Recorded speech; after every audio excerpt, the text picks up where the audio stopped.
Hola compañeros, ¿qué tal? Les presento mi último tema de exposición, que en esta ocasión es semiótica y las teorías de comunicación. Bueno, este tema es bastante amplio, ya que son varias las teorías y modelos, pero pues en esta ocasión escogí tres para irlos desglosando detalladamente a lo largo del video. Voy a partir dándoles un par de conceptos, definiciones. Primero, pues, ¿qué es una teoría? Una teoría es un planteamiento que busca explicar por qué, cómo y cuándo sucede un fenómeno. Este fenómeno es cualquier objeto de estudio en un ámbito o disciplina determinada. Y ahora bien, pues, ¿qué es comunicación? La comunicación es el proceso de intercambio entre dos elementos o más. Este proceso es generalmente activo y recíproco y la información que se intercambia puede ser de diversos tipos, ya sean datos, pensamientos, emociones. Aquí entra un poco lo que es las funciones del lenguaje. Voy a hacer un paréntesis en eso. La palabra comunicación proviene del latín communis, que significa común, entonces comunicar significa compartir. Ahora bien, el circuito comunicativo que conocemos hoy en día se planteó en 1958 y se integra por 6 elementos: el emisor, el receptor, el mensaje, el referente, el canal y el código. Pues el emisor es quien produce el mensaje, quien lo emite. El receptor pues es quien recibe este mensaje y quien da una respuesta, y así el emisor se vuelve también receptor y viceversa, ya que como les mencionaba, pues ese es un proceso activo y recíproco. El mensaje pues es aquello que busca compartirse, y pues aquí es donde entran las funciones del lenguaje, ya que ese mensaje puede cumplir una función referencial, que es pues básicamente aportar un dato meramente informativo. Puede ser expresiva o emotiva, es decir, quiere transmitir pues algún sentimiento, estado de ánimo e incluso opiniones.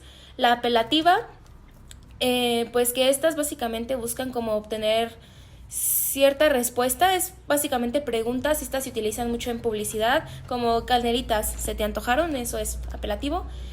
Pues la poética, que es básicamente embellecer el lenguaje, hacer uso de algunas figuras para darle como pues un poquito más de estética al lenguaje.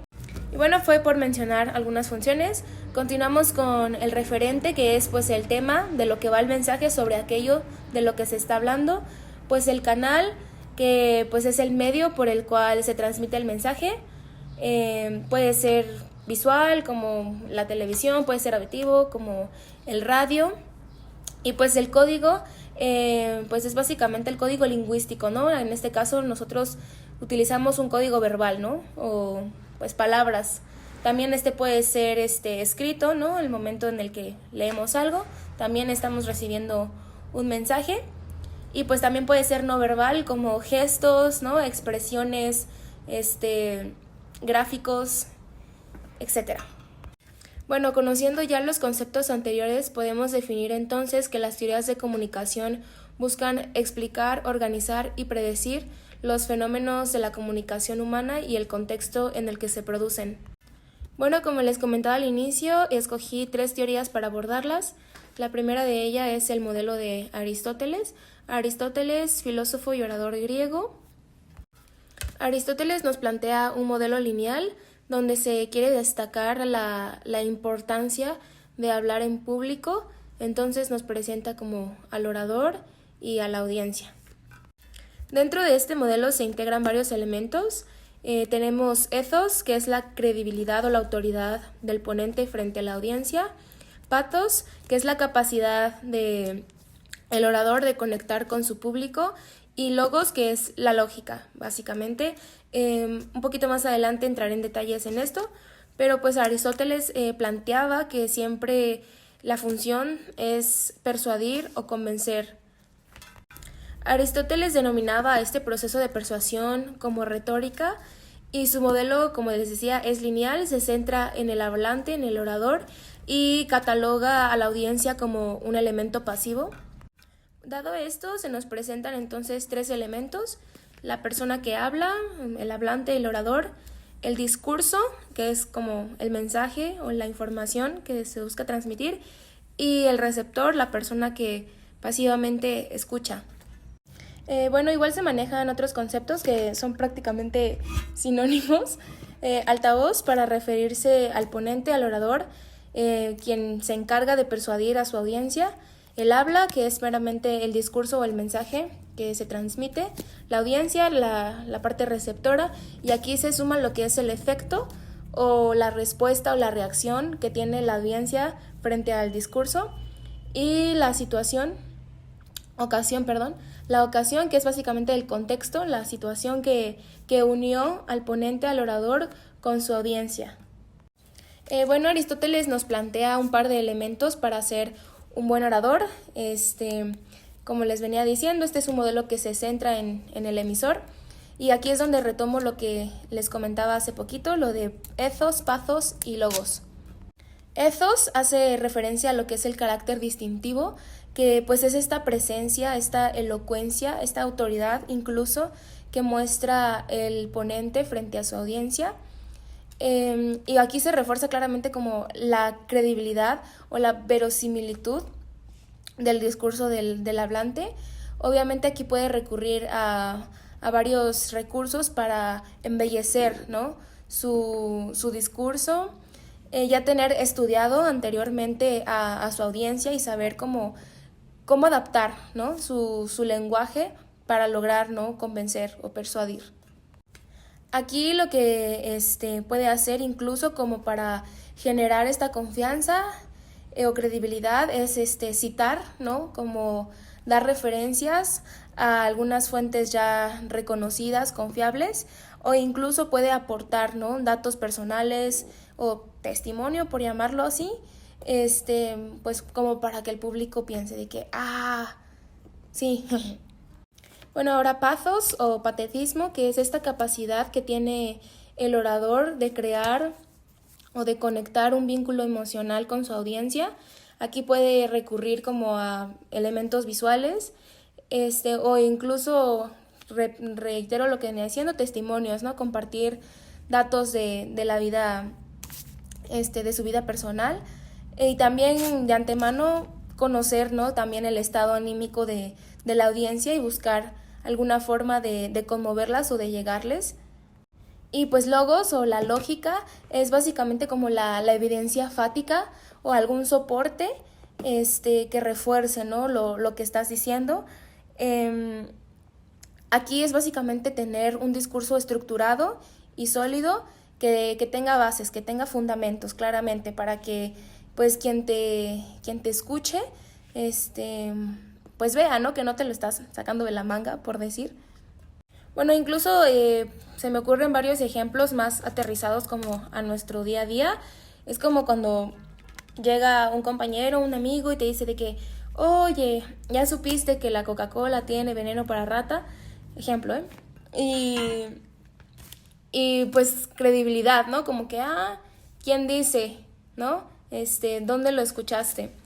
Y es como, no es lo mismo como que un estudio reveló, ¿no? O hay fuentes científicas, bases científicas que lo avalan, que lo validan. O incluso recurrir como a la experiencia personal de que no, es que yo tomaba mucha coca y se me taparon los riñones, como intentando persuadir, ¿no?, para disminuir el consumo de este refresco, que pues sí es dañino, la verdad.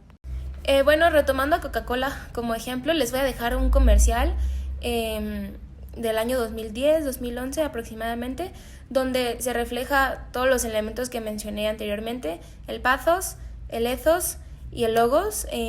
Me parece que para aquel entonces estaba viviendo una crisis ambiental bastante grande y pues Coca-Cola vende felicidad. Y se los voy a dejar y nada más.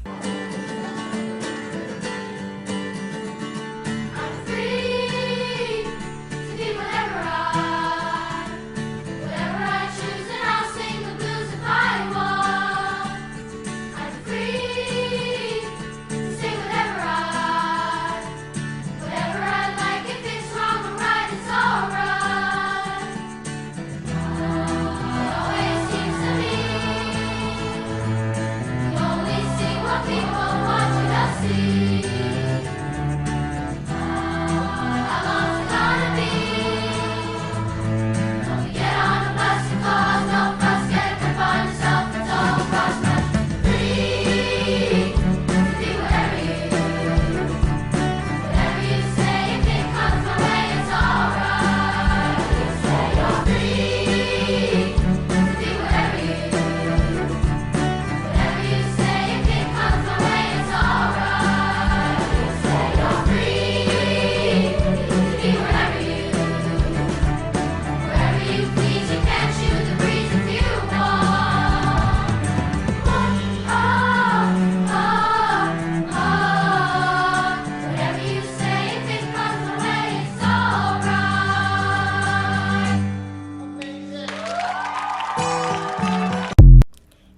la siguiente teoría que voy a abordar es la de establecimiento de agenda o setting, que tiene un poquito de relación con el tema de semiótica en las masas, ya que pues esta teoría discute cómo los medios de comunicación de masas influyen para que un determinado tema se convierta de agenda pública, es decir, de que tenga un gran alcance y un gran porcentaje de una población determinada esté enterada o contextualizada de ese tema o situación. Y pues esa teoría va de cómo los medios filtran o seleccionan la información o las historias a las que tiene acceso, ¿no? la audiencia. Por ejemplo, las noticias, ¿no? ¿Qué noticias se consideran propias, oportunas para que éstas sean transmitidas, ¿no? Ya sea a nivel local, a nivel nacional? Y pues esa teoría nos dice que entre más se publicite una historia o que más frecuencia se transmita en los medios, pues es más probable que la audiencia o el público lo considere importante e incluso lo retenga, ¿no? En la memoria. Aquí pongo de ejemplo clarísimo el caso de la niña Paulette, no sé si lo recuerdan, probablemente sí, porque fue muy sonado en su momento y pues invadió todos los medios de comunicación. Me acuerdo que en las noticias todos los días como que daban seguimiento de los avances del caso, y quizás un poco más reciente el caso de la chica Devani, creo que también es un buen ejemplo de esto. Bueno, esta teoría también defiende que algunos medios de comunicación tienen mayor alcance o mayor influencia que otros. Esto claramente puede deberse a distintos factores, quizás geográficos, no es el mismo alcance que se tiene pues en la ciudad, alguna comunidad más lejana, o incluso pues generacional, ¿no? No es el mismo uso que le da una persona mayor a la televisión, al celular, por ejemplo.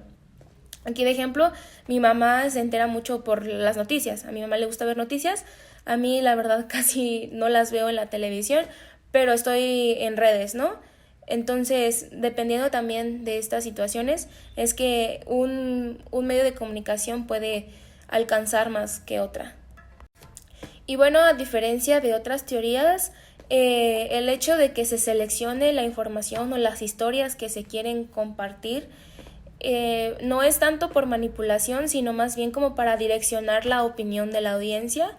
Pongo de ejemplo a cuando estaba el COVID y pues se daba como indicaciones, ¿no? De que resguárdate en casa, de que desinfecta tus alimentos, bla, bla, bla.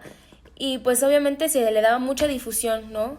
a este tema, pero pues no como para manipular, ¿sabes? Sino como para realmente crear una opinión de conciencia en que se estaba viviendo una emergencia sanitaria y pues era importante resguardarse, ¿no? Y bueno, ya el último punto que voy a tocar, y retomándolo un poco porque ya lo mencioné anteriormente, pues es la frecuencia, ¿no? En la que este tema aparece en los medios. Retomo también el ejemplo del COVID. Yo recuerdo que cuando estaba como muy en su punto esta situación, cada 2 comerciales en la televisión era el de quédate en casa, cada 2 anuncios en la radio era el de quédate en casa. Entonces pues se hacía como mucho hincapié en estas indicaciones, justamente como para tener una difusión, ¿no? Y que pues gran parte de la población creara esta conciencia de tomar las medidas preventivas. Y pues básicamente son temas que no pueden pasar desapercibidos porque nos invaden, ¿no? Nos bombardean de esto. Otro ejemplo también pues el mundial, ¿no? Los eventos deportivos que se publicitan de manera pues bastante excesiva, por decirlo, pero que pues están en el ojo público.